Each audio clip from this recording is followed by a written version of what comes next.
और कई लड़कों का कहना सर इतना टाइम क्यों लग रहा है, तो भैया झोपड़ी बनाने में टाइम नहीं लगती है, महल बनाने में सबको समय लगता है। तो इसी क्रम में हमें चाहिए थे इतिहास के एकदम बेहतरीन से बेहतरीन, भारत के सबसे बेहतरीन शिक्षक की कड़ी में हम आधुनिक भारत के सुकरात के पास आ गए हैं। आज आप लोगों को रूबरू कराते हैं मणिकांत सर के, जो किसी भी परिचय के मोहताज नहीं है और इनके पढ़ाने का तरीका लाजवाब है।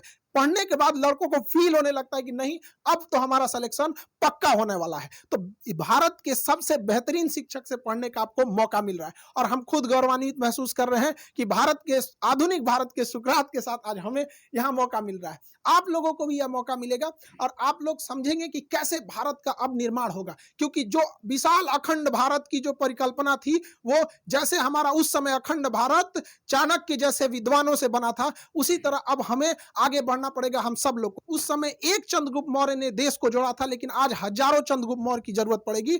और इसी सिलसिले में इतिहास पढ़ाने के साथ साथ इतिहास रचने वाले मणिकांत सर से आप रूबरू हुइए और समझिए कि कैसे कैसे आगे चीजें चलेंगी। Sir, thank you very much Khan साहब। पहली बात तो मैं खान साहब को बहुत बहुत इस बात के लिए धन्यवाद और ज्ञापित करना चाहूँगा कि इन्होंने इतना बड़ा मिशन शुरू किया है। और मैं अपने स्टूडेंट्स को इस बात का भी जवाब देना चाहूँगा, क्योंकि काफ़ी क्यूरियोसिटी उनको होगी। कई बच्चे साइट पर भी लिखते हैं कि सर बहुत खुशी हुई कि आप इस मिशन से जुड़े हुए, जैसे खान साहब ने आपको अखंड भारत कहा। मैं आपको इस बात का अभी मैं आपके साथ कुछ शेयर करना चाहता हूँ, क्योंकि मैं स्टूडेंट्स, मेरा अपना मानना है और जो खान साहब का भी मैं देख रहा हूँ, इनका भी यह प्रिंसिपल रहा है कि मैनेजमेंट और स्टूडेंट्स के बीच, टीचर्स और स्टूडेंट्स के बीच कंप्लीट ट्रांसपेरेंसी होनी चाहिए। तो मैं पहले आपको बताऊं कि मैंने क्यों खान साहब के इस मिशन में शामिल होना स्वीकार किया। इन्होंने पहली बात जब कही तो मुझे काफ़ी इम्प्रेसिव लगा। इन्होंने कहा कि देखिए, ये कोर्स नहीं है, ये मिशन है। ऐसा मिशन जिसको हम पूरे भारतवर्ष में फैलाना चाहते हैं। और ये पिछले 20 ईयर से मैं सोच रहा था। अब देखिए, इन्होंने एक बात कही तो मेरे रोंगटे खड़े हो गए, क्योंकि मैंने आज तक कभी इस पर सोचा भी नहीं था। मैं पिछले 30 वर्षों से इस फील्ड में हूँ।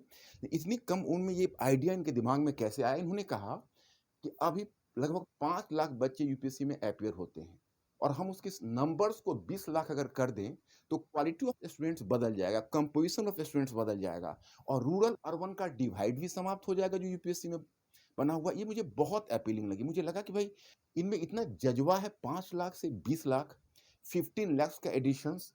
अब ये तो यही बताएंगे कैसे करेंगे, लेकिन मुझे चूंकि बता चुके हैं तो मैं चाहूंगा कि भाई इन्हीं के मुख से आप सुने कि ये 5 लाख से 20 लाख कैसे करेंगे।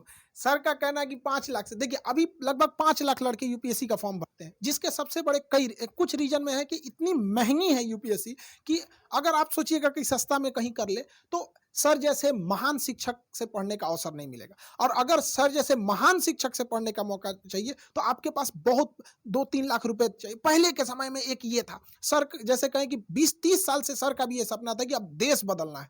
तो इसी सिलसिले में अभी क्या है कि गांव के लड़कों को इतनी कम फीस में भारत के सबसे बेहतरीन शिक्षक से पढ़ने का जब मौका मिलेगा, मणिकांत सर जैसे शिक्षक से पढ़ने का मौका मिलेगा, तो नए नए लड़के जुड़ेंगे। और जो अभी 5 लाख लड़के फॉर्म भरते हैं, अब आने वाले समय में 20 लाख लड़के फॉर्म भरेंगे। तो जो पहले क्या था कि डीएम एसपी बड़े बड़े अधिकारियों का सिलेक्शन इन्हीं 5 लाख में होता था और ये जाके भारत के 140 करोड़ लोगों को कंट्रोल करते थे। अब क्या है, इसका दायरा बढ़ाना है ताकि